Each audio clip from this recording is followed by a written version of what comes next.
l'opposition guinéenne est en perte de vitesse.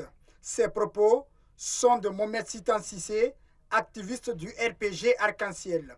Pour ce militant du parti au pouvoir, le rejet de la date pour la tenue du premier tour des élections présidentielles par l'opposition guinéenne est un non-événement.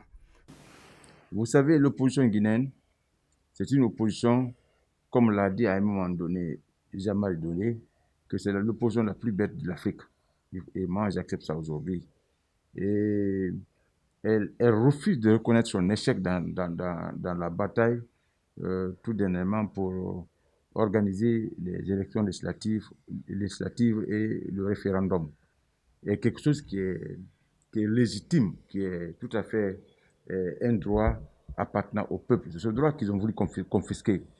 Comme ils ont échoué complètement dans leur lutte et que le peuple s'est exprimé librement le 22 mars en dotant la Guinée d'une nouvelle constitution, en dotant la Guinée d'un nouveau parlement légalement installé et qui est reconnu aujourd'hui par les institutions internationales, ils veulent juste s'aimer du désordre dans le pays. Alpha Condé, candidat ou pas, la question sera réglée par la mouvance présidentielle. Cependant, Mohamed Sitan Cissé réclame haut et fort qu'on ne remplace pas une équipe qui gagne. Vous parlez d'un troisième mandat. Nous ne parlons pas d'un troisième mandat. Alpha Condé ne veut pas avoir un troisième mandat. La Guinée vient de se doter d'une nouvelle constitution.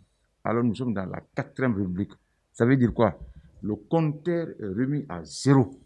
N'importe quel Guinéen qui a l'âge d'être candidat, qui a ses facultés normales, qui est en bon état de santé, a le droit de présenter sa candidature.